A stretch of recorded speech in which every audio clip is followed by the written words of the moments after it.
Bonjour à vous si vous nous rejoignez pour cette troisième et dernière partie de Bianov. C'est vendredi, nos experts sont là pour nous aider dans notre quotidien à rendre notre vie beaucoup plus cool. On est d'accord ? Plus belle. Ah oui. Plus belle. Bien Alors, sûr. Célia Sarossi, nutritionniste, diététicienne, est avec nous pour ses précieux conseils. Vanina Mourac, sophrologue, relaxation. Également, on va suivre vos précieux conseils et on va voir, vous travaillez ensemble toutes les deux. Bon, et une fois les émotions maîtrisées, nous partirons en rando-raquette avec François Menacé. Bonjour François. Bonjour. Ça va bien ? Super. Bon, on va chausser les raquettes, on va partir dans la neige et on va voir plein de belles choses. Allez. Oh là là, c'est génial, j'adore ça. Célia. Oui. Donc, expliquez-nous tout. Les kilos émotionnels. Voilà, c'est ça. Alors, on mange généralement parce qu'on a faim, parce que c'est l'heure du repas. Mais on mange aussi pour faire face à ces émotions. Et c'est généralement une stratégie d'évitement de manger alors qu'on est ou ennuyé, ou seul, ou triste, ou en colère. Voilà. Compenser quelque chose. C'est pour compenser. C'est une mal-être. sorte de stratégie d'évitement. C'est-à-dire, je suis énervé ou contrarié. Je mange. Je vais prendre le pot de... Et je vais manger. Eh bien, c'est exactement et là, c'est pas ça. bon. C'est le pot sucré. Parce que c'est le sucre, c'est le chocolat, ça peut être dans certains cas le fromage. Il y a des aliments comme ça qui au niveau sensation, émotion, font écho en nous. L'idée, c'est d'essayer d'identifier ces émotions, d'en prendre conscience. Et puis si ensuite on choisit de manger pour se faire plaisir, pourquoi pas. Mais le fait d'en prendre conscience, on mange plus doucement, plus sereinement. Et du coup, ça nous permet d'équilibrer plus facilement notre alimentation. Alors, par exemple, si je viens de subir une rupture amoureuse. Ah bon, on mange pas, on est contrarié là. Bah oui, mais tu manges. Voilà, ça c'est Tu manges. l'excès inverse. Enfin, Effectivement, les deux cas Dans tous les films, on voit les nanas quand elles sont là. Elles sont le pot de glace. Non, mais c'est cliché, C'est mais vrai, c'est vrai. c'est ça. Vous qui nous regardez, vous savez très bien que c'est vrai. Oui, Vous c'est êtes vrai. peut-être en train de le faire d'ailleurs. Oui, c'est vrai. En fait, ce qui se passe, c'est qu'au niveau hormonal, il y a déclenchement de la sérotonine. Quand on mange du sucré, ça déclenche la sécrétion de sérotonine. La sérotonine, c'est l'hormone du bonheur. Donc, ça nous apaise. Donc, la glace égale apaisement. Sauf que ce serait bien de trouver d'autres stratégies. Alors, dites-nous tout. Par exemple, aller courir, chausser des baskets, transpirer un peu. Au bout d'une demi-heure, une heure de course, on a la même sécrétion d'endorphine, d'hormones du bien-être. Et ça permet d'éviter de passer par le pot de glace. Il s'en passe des choses hein, dans ce corps. Bien sûr. Et est-ce énormément. que ces pulsions comptent double, je dirais? Alors, elles comptent double quand on les mange très vite, finalement. Oui, parce que si on arrive à manger plus doucement, même si c'est des pulsions, même si c'est du grignotage sucré, ça permet quand même que la note calorique soit un peu moins forte. Au moins ça. Et alors, est-ce qu'on aurait d'autres compensations que le sucre à manger? Oui, le fromage. Ah, Ça, c'est le même circuit. Au niveau du corps, c'est pareil. Ça active en fait la sécrétion de tryptophane, qui est un précurseur de la sérotonine. Et boum, sérotonine, hormone du bien-être, on est bien. donc voilà, quand t'es contrarié, tu te manges un bon camembert, tu vas voir. Et ça va beaucoup mieux. Ça va aller beaucoup mieux. Ok, merci beaucoup. Vanina, Oui. alors vous, qu'est-ce qu'on fait? On se détend, on apprend à s'endormir tranquillement. Oui, on se détend. Justement, on parlait un peu du bien-être. C'est important aussi de se détendre, d'être dans le mieux-être au quotidien. Voilà, c'est un peu le travail sous forme de thérapie. On travaille pas mal de choses. On travaille le sommeil, ce qui est important aussi justement pour l'alimentation. Et tout ce qui est confiance en soi, tout ce que voilà, dans le lâcher prise, on est dans le lâcher prise. On est d'accord que c'est lié hein, avec l'alimentation. absolument. C'est Quand on dort complémentaire. mal, en fait, on sait que dans les 24 heures qui suivent, il y a 10% de sucre consommé en plus. D'accord. Donc vraiment, c'est important de travailler la qualité du sommeil, s'il y a des réveils nocturnes, etc. Parce que du coup, ça permet d'être mieux dans ses baskets dans la journée, tout simplement. Tu te rends compte de tout ce qu'on apprend et on n'en profite même pas. Mais Bien sûr. Dès ce soir. Écoutez, on peut peut-être même s'y mettre maintenant. On fait quelques exercices, non? Si vous voulez, oui, Allez. avec plaisir. Allez, on y va. Allez, venez, on y va. C'est vous, c'est moi.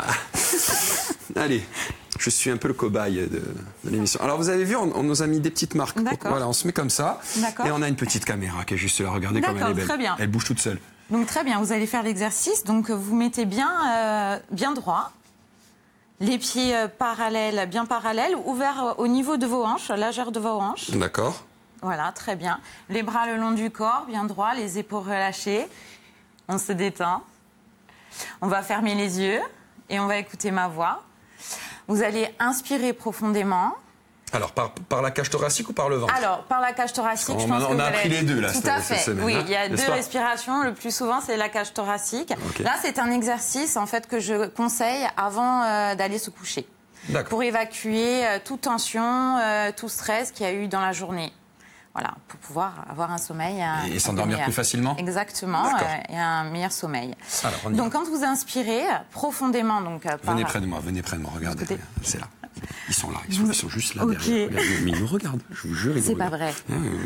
Ah, oui. Alors, vous inspirez profondément, et quand vous inspirez, les bras le long du corps, vous allez serrer les poings, monter vos épaules vers vos oreilles, très bien, et bloquer votre respiration. Et là, vous allez faire des mouvements des épaules de haut en bas, comme si vous pompiez. On est sûr? Oui, on est sûr. Okay. Vous bloquez votre respiration, vous pompez fort, un peu plus vite, et vous évacuez tout stress. Toi, je te déteste. Vous savez comment elle est rigolée. Qui est censé avoir les yeux fermés.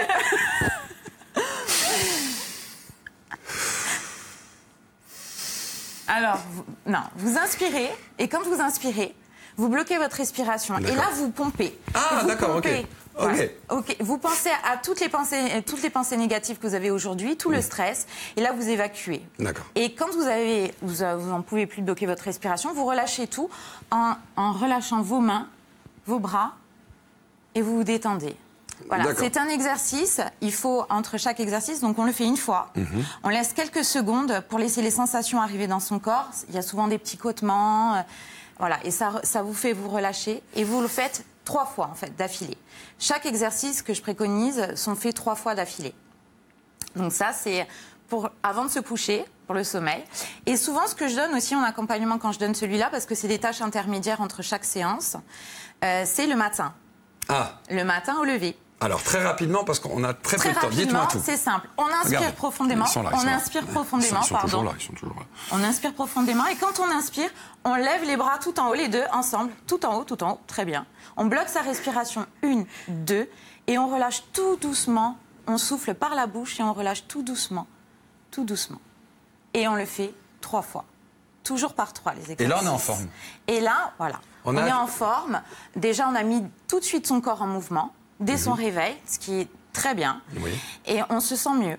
Bon. Mais oui, je me sens mieux. C'est des petits exercices, en fait, que quand je les donne à faire au quotidien, tous les jours. Le temps de la thérapie, c'est bien de le faire tous les jours.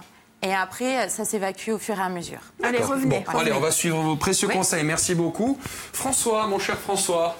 Oui. Alors, comment ça va, mon petit François? Très très bien. Il va bien, mon petit François? Ouais, super. On a eu quelques chutes de neige là, dernièrement, donc c'est une saison qui s'annonce plutôt pas mal. Alors, de la rando, de la neige? De la raquette. De la raquette? C'est ça. Donc, alors, du coup, aujourd'hui, je voulais vous présenter un petit peu donc, les basics les bases de la raquette. Du coup, donc, on va vous expliquer un petit peu où commencer. Sur des plateaux. Voilà. D'accord. On ne va pas commencer tout de suite sur les endroits très raides. On va vos images. Plateaux. Voilà, ça c'est le plateau d'Aise sur les pointes de Coupertiat et le plateau du Couchonne et de temps en temps aussi la vallée d'Ascq. On sait que c'est un endroit à raquette, c'est un peu plus pentu, mais c'est des endroits qui sont très faciles d'accès. On reste en dessous de 1007-1008, donc on évite le gel. Important. D'accord. Quand il y a du gel en raquette, on glisse. On glisse, voilà. D'accord. Quelques petits éléments à voir avec vous. Une couverture de survie, lunettes, casquette, crème solaire, prévenir ses proches, la météo aussi, important. Ah oui, non, on part en montagne là. Oui, non, voilà. on part accompagné quand même. Il faut rentrer avant le coucher du soleil. Peut-être que je ne rentrerai pas. Et au cas où, avoir une petite lampe frontale, ça sert toujours. Eh oui. Deuxièmement, on a des applications sur smartphone qui permettent de nous géolocaliser, excusez-moi. Même quand on n'a pas de réseau, c'est important de les prendre et de télécharger auparavant ces cartes chez soi, au cas où ça nous est arrivé de tomber dans des endroits avec du brouillard, dans la neige, on ne voit pas à 4 mètres, on ne sait pas où on est. C'est ça, donc on insiste bien sur la sécurité à chaque fois. La sécurité, DVA, détecteur de victimes d'avalanche, pelle et sonde, au cas où. Voilà. Ces endroits-là que je viens de citer, donc le plateau d'Aise, le plateau du Couchonne, le risque avalancheux est très faible. D'accord, voilà. Et puis il vaut mieux y aller avec un connaisseur, non? Toujours, les lieux. Ouais, évidemment. Toujours. Vous êtes bien placé pour en parler. On est bien placé pour en parler. Bon. Alors moi, je suis, on a créé une petite page Instagram avec un copain qui est guide. Moi, je suis le photographe de l'équipe. Bon, j'ai quand même une petite expérience de la montagne et on organise des petits séjours effectivement en raquette sur 2 jours. où on propose aux gens en fait, de passer leur première nuit en montagne par les températures négatives. Voilà. D'accord. Et en avril, on observe, la Voie lactée aussi pendant ces nuits. Mais là, je sens que vous nous faites un petit appel du... Un petit appel du pied. Peut-être qu'on amènera Caroline sur le plateau du Couchonne. Peut-être, Ouais. on verra. On en reparlera bientôt. François, Oui. prochainement, Justement, à propos de Voie lactée, on fait une exposition au Borg. oui, On remercie d'ailleurs Joseph Philippouch qui nous aide à la préparer et Pierre Farel. du 10 au 21 décembre. Du 10 au 21 décembre. Voilà. D'accord. Que des images de Voie lactée dans la neige à plus de 2300 mètres d'altitude, de la régalade. On s'est régalé pour les faire, vous allez vous régaler, allez voir. Bon, d'accord, ok, bon, c'est super. Mais allez-y vraiment parce que... La neige va fondre sinon. C'est ça. C'est péché. Mesdames, une petite rando dans la neige avec des raquettes. Moi, j'adorerais. Ah ouais. C'est vrai? Ah ouais. Vous avez déjà tenté l'expérience? Non, mais par contre, je fais pas l'émission avec vous, voilà.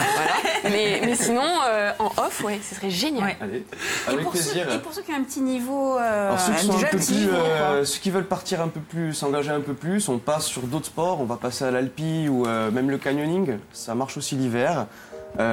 C'est beaucoup plus aérien comme sport et beaucoup plus dangereux. Mais par contre, On voit les voilà, images. là on voit les images. C'est une ascension motérénose en pleine nuit. Ça c'est le lac de Bastagne. Oh là là. Donc tout à la lampe frontale, sur des sols vraiment gelés. On s'est régalé. Et ça c'est au petit matin. Mais alors vous dormez où là Ah, dans mais ces cas-là vous dormez dans quoi? Sur celle-ci, on n'avait pas prévu le coup. Enfin, si, on est monté de nuit, mais on pensait rester la nuit debout, à faire des photos de la Voie lactée, justement, celle que vous verrez à l'expo. Sauf qu'on a fini peut-être 2 heures avant le lever du soleil. Du coup, on s'est retrouvé à dormir derrière un rocher. On n'avait pas de sac de couchage. Et concernant l'oxygène, Le on manque respire de- normalement ou Le on a un manque peu de mal? d'oxygène, il se ressent au-delà de 3000 mètres d'altitude Ah oui, donc si ça va. on s'acclimate. Si on D'accord. fait un push, ça veut dire si on monte au-delà de 3000, 3000 c'est très faible, hein. Quand je dis on commence à le ressentir, c'est vraiment les gens comme moi qui fument un paquet par jour. Voilà. Mais Et c'est pas bien. Et c'est pas bien. Mais on commence à le ressentir, il faut s'acclimater. Il faut passer une nuit ou deux pour commencer vraiment à ressentir ce mal-là, quoi, ce mal-être. Et le matin au réveil, on doit se croire seul au monde. C'est génial. Le matin au réveil, c'est fantastique. Oh là là, C'est une qu'est-ce que c'est beau. sérénité. On a des petits nuages dingue. qui viennent nous rencontrer de temps en temps. Ils sont bas le matin parce qu'à cause de la température. On est au-dessus des nuages. On observe des choses fantastiques, quoi. Célia, est-ce que vous auriez quelques conseils quand on part en rando comme ça? Qu'est-ce qu'on peut... Il faut emporter à manger. Ah oui, il faut emporter à manger. C'est primordial. Bah oui, parce que là, c'est des randonnées qui durent quelques heures. C'est des randonnées qui durent quelques heures. Alors, je suis très mauvais. Enfin, je suis mal placé pour en parler. Parce que généralement, quand je pars, j'ai des sacs très lourds et j'aime bien avoir ma bouffe, C'est ma vrai. nourriture. Bah pardon, oui, c'est voilà.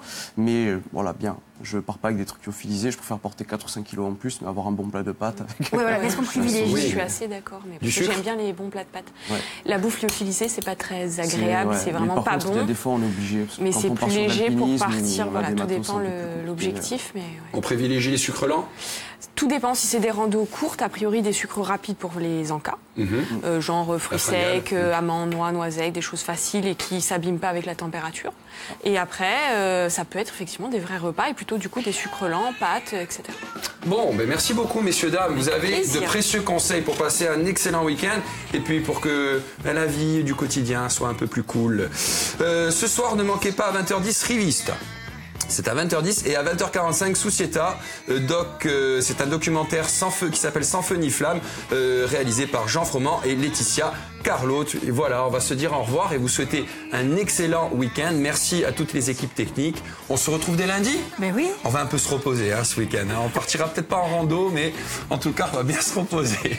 Allez, bon après-midi sur Viasté. Merci beaucoup. I decided quickly, yes I did, to just go down and